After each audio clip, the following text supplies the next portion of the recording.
Hello Eurovision friends, thank you so much for coming to my channel, Eurovision Histories. Today I want to talk about the Swiss entry for Eurovision 2024, which is Nemo with the song The Code.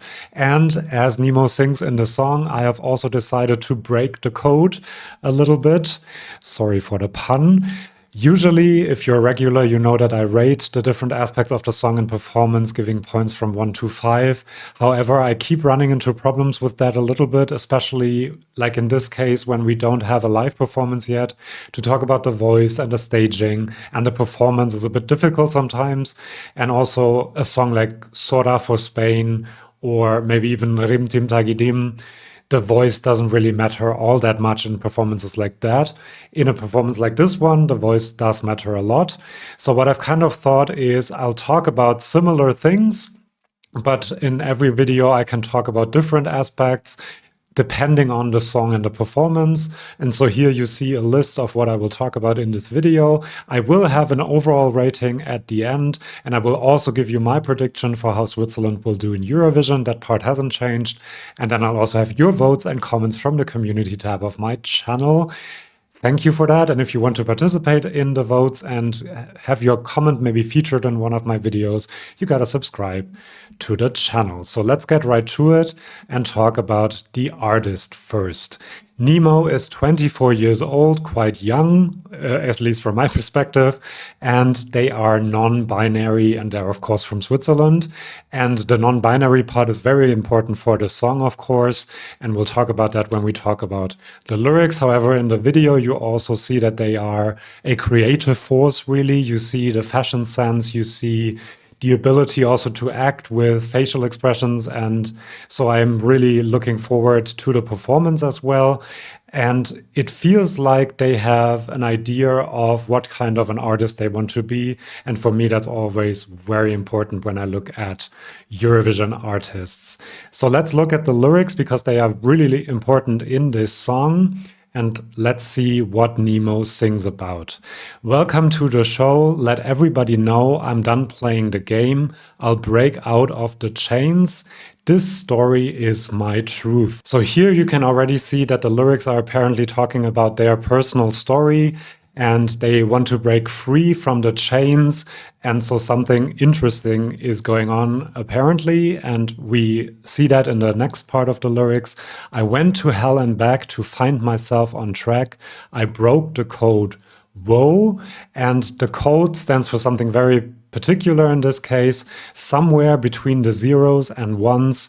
That's where I find my kingdom come. My heart beats like a drum. So they are using the 0 and 1s, the binary code that all informational and computer things are programmed in, to kind of say they are in the middle of the 0s and 1s. And so they are non-binary, they're not according to the binary code. I was a bit unsure whether to think that that is genius or it's a bit too much. For the moment, I think I like it quite a lot, but yeah, I don't know. We'll see how when time goes by, how I will feel about it. They broke the code, so they got out of the chains of this binary system, male, female, and now they are somewhere in the middle. And kingdom come, of course, means your future, your new life after something happened.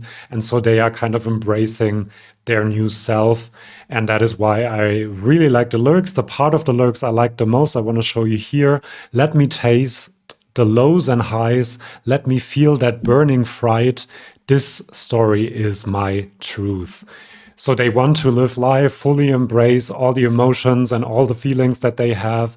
And I think that is beautiful. As I've said, I'm not 100% sure whether this symbolism of the binary code I find a bit too much, but I do think that they did put a lot of thought into the lyrics. And if you know this channel, you know that I like that quite a lot. Now let's talk about the song next. It kind of made me feel in the beginning of Bohemian Rhapsody, like a modern Swiss version of Bohemian Rhapsody with the operatic parts. There's, of course, lots of different parts coming together here, and we've kind of have a few songs in this Eurovision season that do that, which might hurt everyone's chances that is doing that. But here we have the rap part, which is well done. We have the operatic part, which is very hard to sing, and we'll talk about the voice in a minute. But it kind of breaks with the codes of music as well. So they don't only break the binary code, but they break with the way a song is supposed to be. And that can work or it cannot work. When I heard this for the very first time, I thought it didn't work, that it was very disjointed, that there were so many different parts, because also I hadn't heard the lyrics correctly yet. I hadn't understood the story. And when you understand the story, it makes a lot more sense. To me, it's almost like the rap part is a bit of a 0 and the operatic part is a bit of a 1. And they are kind of in the middle of it all, trying out all kinds of things and not being, limited by genre limitations or gender limitations. And so it makes a lot of sense to me after knowing the story. But for the casual viewer, it might be a bit overwhelming. I do think that the beat is very good of the song and it kind of holds everything together in the end. And now after listening to it a few more times, I do like it. But, it's not instant, I think. And there is also a very catchy part, especially the beat and the more poppy chorus parts. And I especially love the part of the song, of the lyrics that I just showed with the highs and lows, because their emotion really shines through. And I love that. And also the music works with it. But as I said, I'm not 100% convinced as of yet. For the voice in that particular part, it is incredible to me. It reminds me of someone, but I can't quite pinpoint who that is. But I love the emotion they put into it. Incredible. And I mean, if you look at the vocal performance from the falsettos and the head voice and the operatic parts, which will be incredibly hard to sing, to the pop parts and the more normal parts, I almost said in the song, it is a very hard song to sing. And I do think that the juries, if they see that, will recognize that. I mean, when we look at Switzerland in the last couple of years, they usually chose people that actually knew how to perform and sing the song, other than some other countries. And so I'm quite, positive that they will be able to sing the song well. I think they had them perform for the jury as well. And so I am quite optimistic about the voice, which, if we see this live, will be quite incredible to witness, I do think. Now let's talk about the video a little bit. I think there are a lot of creative and good ideas in this video when they are in the wagon of the train. And in the beginning of the video, and kind of also in the beginning of the song, everything seems to be normal, like a normal pop song. The beat starts, and then this moment hits where they realize that something isn't the way it is supposed to be. Let's put it like that. And everything kind of starts to shift around them. And then you have all the dress changes, of course. And I really find the fashion in this video quite appealing and very good. Lots of great scene changes as well in the video. And so I do think that there are lots of ideas already for a staging, for the Eurovision staging. And I like that quite a lot. The ticket that they look at and kind of realize that something isn't the way it's supposed to be, I like that. And the running as well, which shows the insecurity about themselves maybe, and then they realize who they are, and they are in this and kind of more sure about themselves. And I really love how the video tells the story, even though I didn't get it the first time I saw it, to be quite honest. But very high production value as well, and I think we can expect a very good staging for this. However, the staging kind of makes or breaks this, I do think, and the vocal performance as well. Now, overall, I am still a little bit unsure whether this will be one of my favorites or whether it's a song that I am kind of excited about now and that I will grow tired of later on. You have to look at my top 30 video to see what happened with the song. However, for the moment, I would give it 3.5 points overall, which is quite a good rating. Could go up, could go down. I'm not 100% sure. Now, before I tell you my prediction for Switzerland, whether they will qualify, whether they will be able to do well, please subscribe to this channel. I do lots of videos like this about most of the songs, lyric interpretations, top 20, top 30, everything you need for Eurovision I have, so please subscribe and I don't have to say this anymore. Now, my prediction. I always look at the last 10 years and the qualifying rate of the country we are talking about, in this case Switzerland. They have a 50% qualification rate, however you see the arrows on the side. That means that they have qualified for 4 years in a row. They're kind of on a roll. And so that's a good sign that they are kind of on track and know what they are doing at the moment. They are in semifinal 2 in the first half.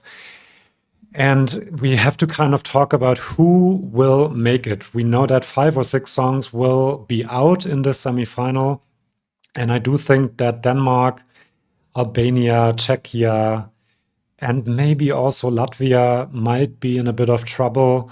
And I've just heard the Dutch song once, and I'm not convinced by it. So I'm not sure whether the Netherlands will be able to make it. So that already gives us a few that, in my mind, are less likely to qualify than Switzerland.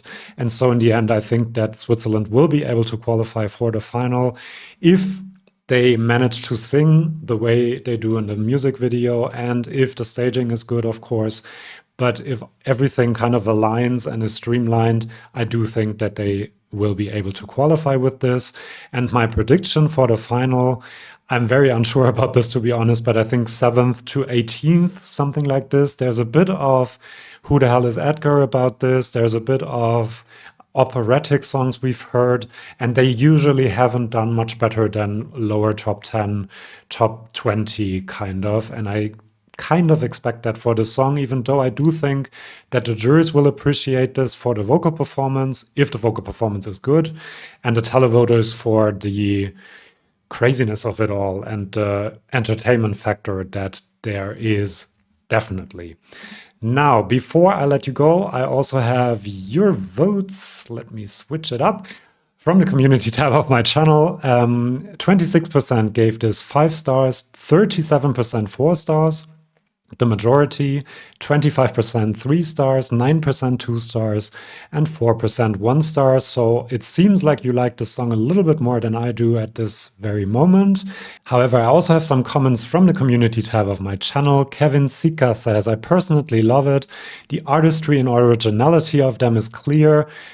Their voice is incredible, maybe one of the best of this year. Also, the mixage of rap, opera, pop, and electronic is well done. Yeah, originality is something that is a good way to describe this song, I think.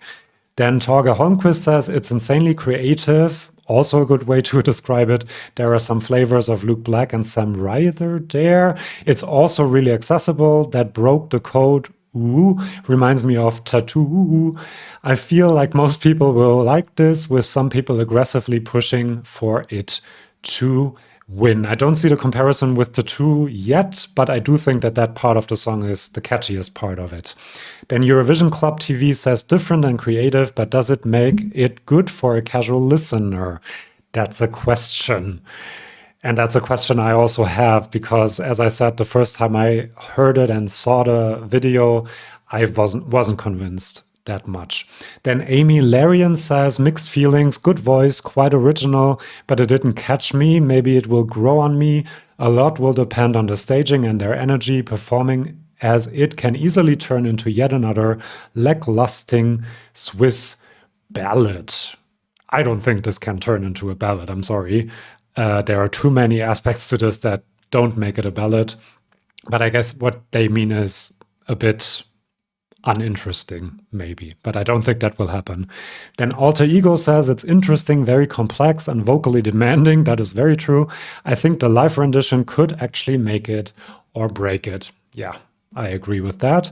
Tim Schnitzel says, after 2 listens, not much stuck in my head. The song is very packed with many different genres and ideas. I have not yet fully built my opinion, but I think I like it. We are kind of similar in that, Tim. And then Herman Vision says, I love how the delegation promised this year we won't get a male ballad from Switzerland, and they didn't disappoint. It's not a ballad, and they is non-binary. Yeah, I also find that a bit funny. And then Stonebrook83 says, this is the opposite of Belgium. No build-up, you are slammed right into the song from the get-go. Not sure if that's good or bad. me either. Don't like the rap bit. I love the chorus that has some good thrust behind it, and their voice is awesome. If they can sing those high notes live, then that will be a moment. Really love, love, love. The line somewhere between the O's and ones is where I find my kingdom come.